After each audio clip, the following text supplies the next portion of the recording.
Olá, hoje eu estou aqui no meu home office e a gente vai estudar um lance super bacana, movimento uniformemente variado. Esse é um conteúdo, olha aqui, tem maior incidência em universidades paulistas, para aqui um pouquinho. Em 2020 apareceu na Unicamp, na FUVEST e na Unesp. Escolas militares em geral, principalmente quando se refere a IME e ITA, e vestibulares de medicina regionais do Centro-Oeste. Então você fala, eu vou fazer UniRV, eu vou fazer Unievangélica, eu vou fazer, por exemplo, algum vestibular nessa região. É comum aparecer isso? É. E por que é comum? Porque normalmente o colega professor, a colega professora que elabora a prova, que desenvolve essas questões, tem uma formação na área de engenharia, além de ter uma formação na área de física. E é uma matéria que é muito estudada, desde o final do ensino fundamental até o final do ensino superior, se estuda muito mecânica. E essa é uma das matérias mais comuns de mecânica. Vou ser bastante sucinto e é o que a gente realmente precisa. Primeiro é a definição. Movimento uniformemente variado, o MUV, é um movimento no qual a aceleração escalar é constante e é diferente de zero.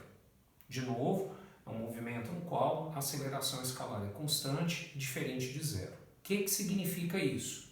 Significa que o valor da velocidade do corpo aumenta ou diminui sempre de um mesmo valor a cada unidade de tempo.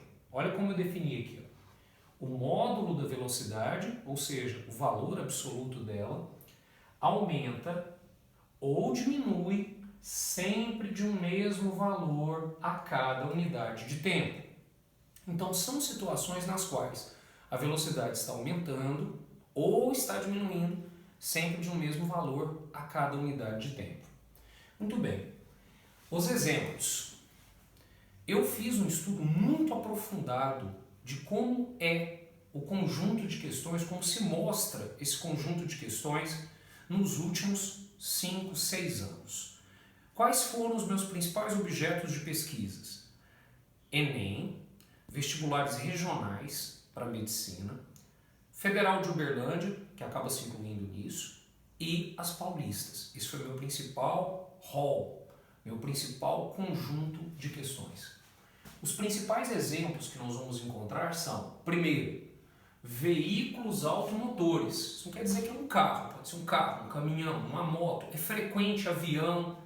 E recentemente, em uma das universidades paulistas, conforme está na lista que você tem acesso aí ao assistir esse vídeo, vai aparecer uma listinha, vocês vão ver que aparece um drone. Então, veículos que têm propulsão própria, que são automotores, eles estão normalmente freando ou estão acelerando. É possível em algumas questões que em trechos do movimento exista uma velocidade constante, mas normalmente o veículo está freando ou está acelerando. Segundo exemplo, eventos de queda livre. O que é uma queda livre? É a queda de um corpo livre de qualquer influência que não seja a influência gravitacional. 3. O lançamento vertical. É um movimento similar à queda livre, só que ao invés de ser um movimento de descida, descendente, é um movimento de subida, ascendente. Agora, não importa se é um veículo automotor freando ou acelerando, se é um processo de queda livre ou se é um lançamento vertical, o que mais tem sido cobrado, a maioria das questões mostra uma expressão gráfica do evento. O que seria isso, uma expressão gráfica do evento? Ou um gráfico comum de eixos de ordenada e abscissa, ou um desenho, uma expressão gráfica mesmo.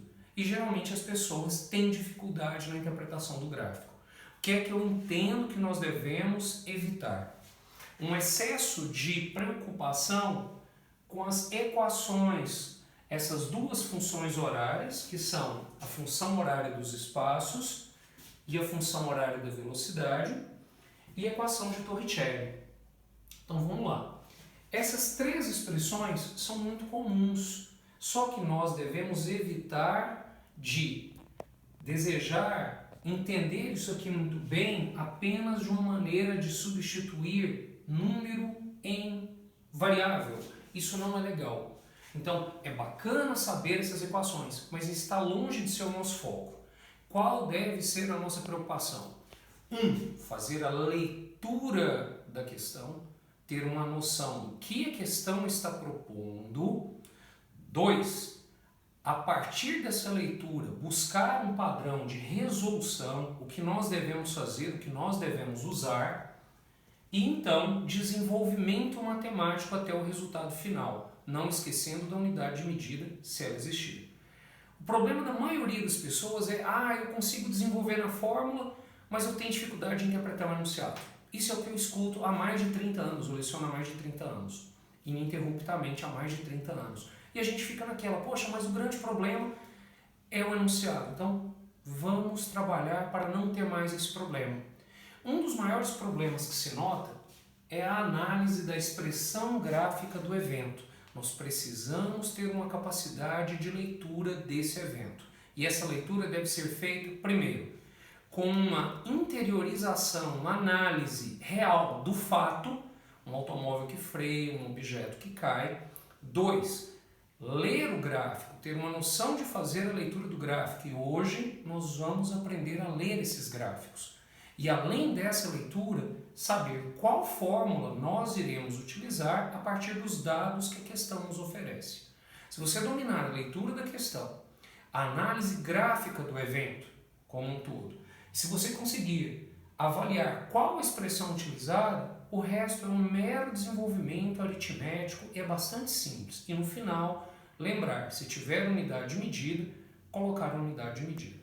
Essa é a primeira parte dessa videoaula e agora nós vamos mudar para a ideia do gráfico. Só uma observação. Essa fórmula, por favor, foco nessa fórmula aqui. Esta fórmula aqui. Velocidade escalar média é a velocidade inicial mais a velocidade final dividido por 2. Essa fórmula ajuda muito e às vezes a gente esquece. É um ponto de erro muito comum que eu verifico. A velocidade média é a inicial mais a final dividido por 2.